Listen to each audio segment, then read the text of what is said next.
let's jump on over physical. Now, Megan and I do like talking about physical activity. Yes, we do. It's all mind, body, spirit, health. We do like to talk about what we're doing to keep active.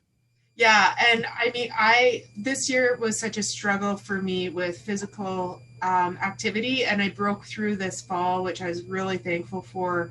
But I think with physical wellness, even over Christmas, if you're just thinking about it, put it on the back burner. If you're not quite ready to push play, then put it on your back burner. Just be thinking about what would that look like. Mm-hmm. So I think with the bucket list for physical activity, first off, in the lockdown, just come up with a list of things you can do with your kids.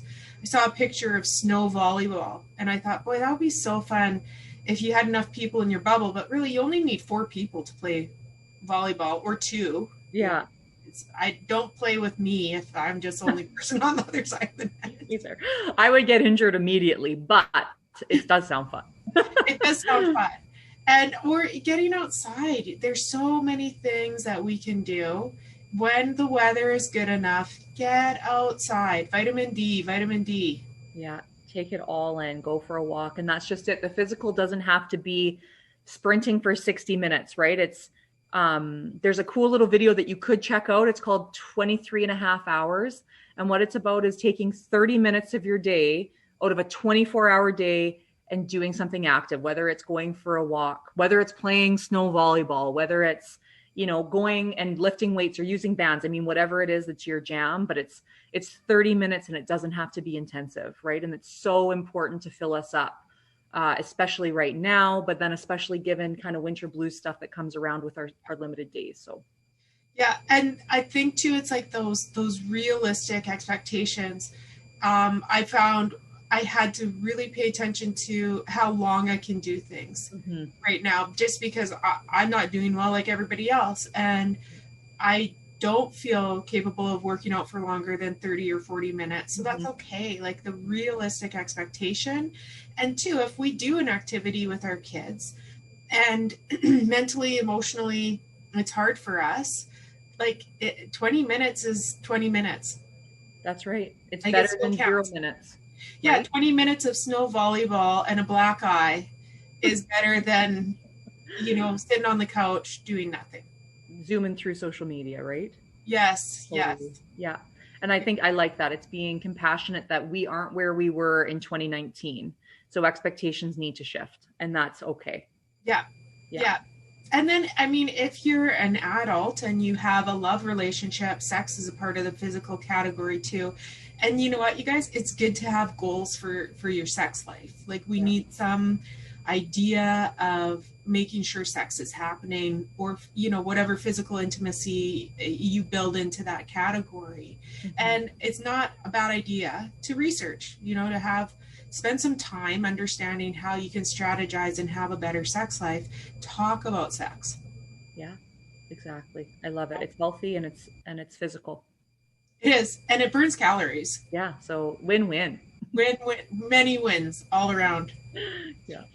Okay, so then occupational. Occupational is all the things that we do with our time. So all of our relationships, our jobs, you know, everything is in the occupational. So we could have a little wellness wheel right inside the occupational. Over the next however many days, we're going to be stuck in our little tiny bubbles. I think that the simplest, essential, if you don't do anything that Megan and I tell you to do, which really you should, everything we do 100%. But I think that we need to create schedules for ourselves.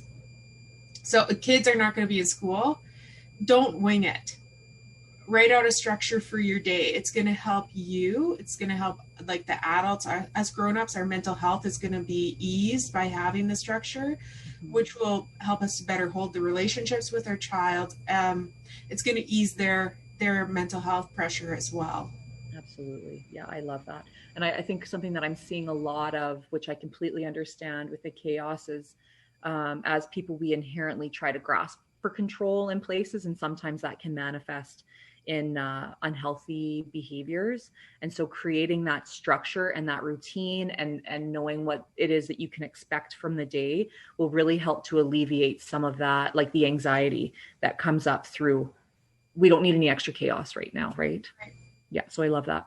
Yeah, and I think even today, my daughter is always wants to say goodbye to me at the door. And today, I told her I was leaving more than once, and she just was busy, and so I left. And she's so heartbroken that her and her daddy called me, and what I said to her was, okay, this is what your day is gonna be of, and when I get home, then we can go look at lights. So I got the, what is it, the Castrol Way? Castrol Raceway, is that what it is? Yeah. In Edmonton, yeah. Yeah. Oh, so I bought a ticket, and I'm like, okay, well, now she knows what's going to happen in her day, and then she knows tonight we're going to look at lights. So, and I see it. If you're a parent and you provide structure for your kids, you hear them talking about it. Yeah. Yeah. So it's working. It's working for them. They're talking about it. They're remembering. It's good for their brains anyhow.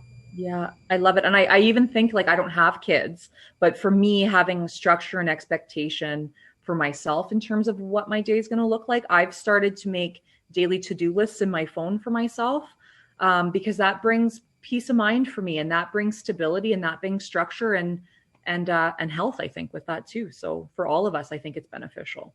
Yeah, boundaries feel good. Yeah. They do. Yeah. And then in the center, spirituality.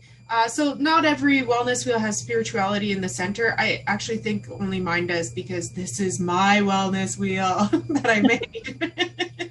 But I put it in the center because it's like, it's so soulful. You know, Virginia Satir, who's a great Canadian psychology theorist, she would talk about the I am, that is our deep down center of who we are. So that really resonates with me, and I do see spirituality as something that's deep inside, and it's like, what do I do to foster that sense of spirituality and my own unique connection to spirituality? And I have a degree in theology, and I think that what I know of my own center of spirituality is that my relationship with God is just between me and God.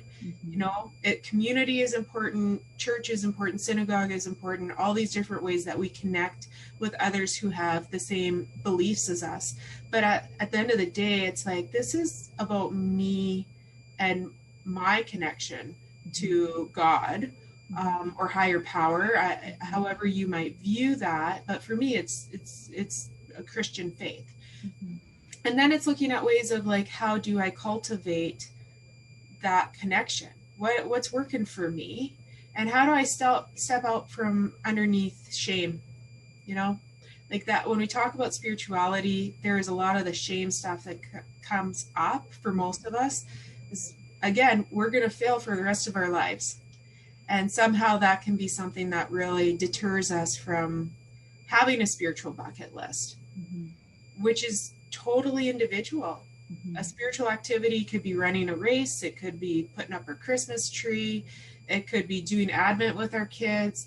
You know, it could be an online candlelight service Christmas Eve. It could be reading the story of Jesus's birth. It could be reading the Christmas story, 'Twas the Night Before Christmas. Like, there's all sorts of spiritual things. It could be watching the movie Elf. Like, that could feel spiritual because it could be a tradition, right?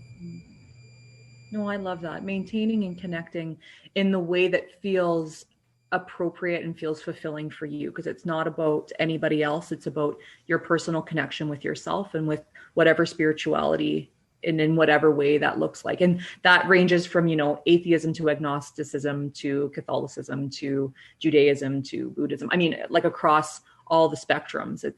I like that, Tara, that you say, like, who am I? And that's, like, at the core of what's my purpose? Who am I as a person?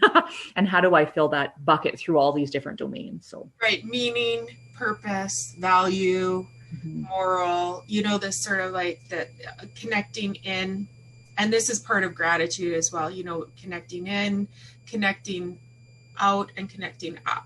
Yeah. And that sort of just getting slow to consider, what does that mean for me?